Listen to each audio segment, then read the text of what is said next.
Hello दोस्तों, welcome back to my channel. तो कैसे हैं आप दोस्तों आप लोग। मैं आज बीपीएससी का पीवाईक्यू यानी 2005 का हिस्ट्री का आंसर करने वाला हूं पीवाईक्यू का, और एक्सप्लेनेशन के साथ। तो बने रहें। तो दोस्तों, जैसे कि आप देख रहे हैं 51 से ये हिस्ट्री का क्वेश्चन स्टार्ट है। 50 से हिस्ट्री का क्वेश्चन स्टार्ट है, तो हम यहीं से इसको डील करेंगे। तो चलिए शुरू करते हैं बिना ज़्यादा बात करते हुए। तो क्वेश्चन कह रहा है कि राजा राम मोहन राय द्वारा ब्रह्म समाज की स्थापना की गई थी। इसका मतलब ये हुआ कि राजा राम मोहन राय द्वारा ब्रह्म समाज की स्थापना कब की गई थी, कौन सी ईस्वी में। तो चलिए एक्सप्लेनेशन के साथ हम आप लोग को बताते हैं इसका आंसर। तो राजा राम मोहन राय के द्वारा 1828 ईस्वी में राजा राम मोहन राय के द्वारा वर्ष 1828 ईस्वी में राजा राम मोहन राय द्वारा ब्रह्म समाज की स्थापना की गई थी। ब्रह्म समाज भारत का एक सामाजिक धार्मिक संगठन था। ब्रह्म समाज के अंतर्गत कई धार्मिक रूढ़ियों जैसे सती प्रथा, बाल विवाह आदि को समाप्त किया गया था। ब्रह्म समाज इसीलिए डेवलप किया गया था कि सामाजिक जो रूढ़ियाँ हैं जैसे कि बाल विवाह और सती प्रथा और बहुत सारे रूढ़ियाँ थी, सामाजिक रूढ़ियाँ, उसको ख़त्म किया जाए। तो ब्रह्म समाज को किसने स्थापना की थी? राजा राम मोहन राय ने। कब? 1828 ईस्वी में। राजा राम मोहन राय को भारतीय पुनर्जागरण का पिता भी कहा जाता है। तो आपको पता चल गया कि राजा राम मोहन राय द्वारा ब्रह्म समाज का स्थापना कब की गई थी? 1828 ईस्वी में। तो अब चलते हैं सेकेंड नंबर क्वेश्चन पे, यानी 51 नंबर क्वेश्चन पे। सभी भक्ति संतों के मध्य एक समान विशेषता थी कि उन्होंने अपनी ऑप्शन मतलब क्वेश्चन 51वां कह रहा है कि सभी भक्ति संतों के मध्य एक समान विशेषताएं थी उन्होंने के मतलब कह रहा है कि सभी भक्ति संतों के बीच में क्या विशेषताएं थी। तो चलिए फिर से हम इस क्वेश्चन का विश्लेषण करते हैं कि सभी भक्ति संतों का एक समान विशेषता यह थी कि उन्होंने अपनी वाणी को उसी भाषा में लिखा जिस भाषा को उनके अनुयायी अच्छे से समझते थे। इसका मतलब यह हुआ कि जितने भी भक्ति संतों हैं कि उसने अपनी सभी भक्ति संतों में एक समान विशेषता यह थी कि उन्होंने अपनी वाणी को, यानी उन्होंने जो कहा उसी भाषा में लिखा जिस भाषा में उनके अनुयायी समझते थे। जैसे कि उदाहरण के लिए आप देख सकते हैं गुरु नानक ने पंजाबी भाषा में लिखा और कबीर अवधी भाषा में लिखा। तो 51 नंबर क्वेश्चन का आंसर है अपनी वाणी को उसी भाषा में लिखा जिससे उनके भक्त समझते थे। तो 51 का आंसर है सभी भक्ति संतों के मध्य एक समान विशेषताएं थी कि उन्होंने अपनी वाणी को उसी भाषा में लिखा जिससे उनके भक्त समझते थे। तो ऑप्शन इसका एक हो गया, ऑप्शन ए।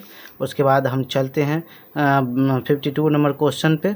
तो 52 नंबर क्वेश्चन ये कह रहा है कि मुग़ल प्रशासन में मुहतसिब था। मुहतसिब क्या था? मुग़ल प्रशासन में मुहतसिब था या क्या था? तो अभी पूछ रहा है क्या था। तो चलिए हम इसका आंसर देने से पहले इसका एक्सप्लेनेशन करते हैं। तो चलिए यहाँ पे हम देखते हैं। मुग़ल काल में मुहतसिब लोक आचरण अधिकारी था। इसका मुख्य कार्य यह सुनिश्चित करना था कि प्रजा इस्लाम के अनुसार आचरण कर रही है या नहीं।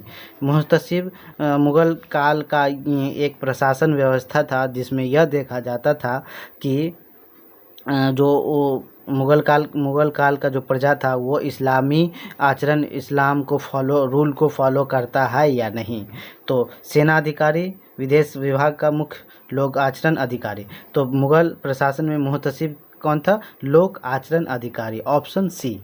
उसके बाद हम चलते हैं क्वेश्चन नंबर 53 पे। क्वेश्चन नंबर 53 पे कि क्या कह रहा है? अलाउद्दीन खिलजी के आक्रमण के समय देवगिरी का शासक कौन था? तो इसका ऑप्शन है option A Ramchandra Dev, option B Pratap Rudra Dev, option C Malik Kafur, option D Rana Ratan Singh. तो इसका आंसर है ऑप्शन ए रामचंद्र देव। रामचंद्र देव। तो इसका हम विश्लेषण में चलते हैं, एक्सप्लेनेशन में। तो 1296 ईस्वी में अलाउद्दीन खिलजी ने देवगिरी पर आक्रमण किया था। उस समय देवगिरी का शासक रामचंद्र देव था। आक्रमण के बाद रामचंद्र देव ने प्रतिवर्ष एलिचपुर की आय भेजने का वादा किया था। किससे? अलाउद्दीन खिलजी से। परंतु उसके पुत्र शंकर देव ने इस भुगतान को रोक दिया था। 1296 ईस्वी में अलाउद्दीन खिलजी ने देवगिरी पर आक्रमण किया था और उस समय देवगिरी का राजा था, शासक था रामचंद्र देव। उसके बाद हम चलते हैं क्वेश्चन नंबर 54 पे, कि क्वेश्चन नंबर 54 ये कह रहा है कि गुलाम वंश का प्रथम शासक कौन था? गुलाम वंश का प्रथम शासक कौन था? तो गुलाम वंश का प्रथम शासक कुतुबुद्दीन ऐबक, ऑप्शन बी है। तो इसका भी हम एक्सप्लेनेशन कर देते हैं। गुलाम वंश इसका मतलब हुआ कि गुलाम वंश, मैं कुछ ज़्यादा बोल रहा हूँ। गुलाम वंश की स्थापना 1206 ईस्वी में कुतुबुद्दीन ऐबक ने किया था।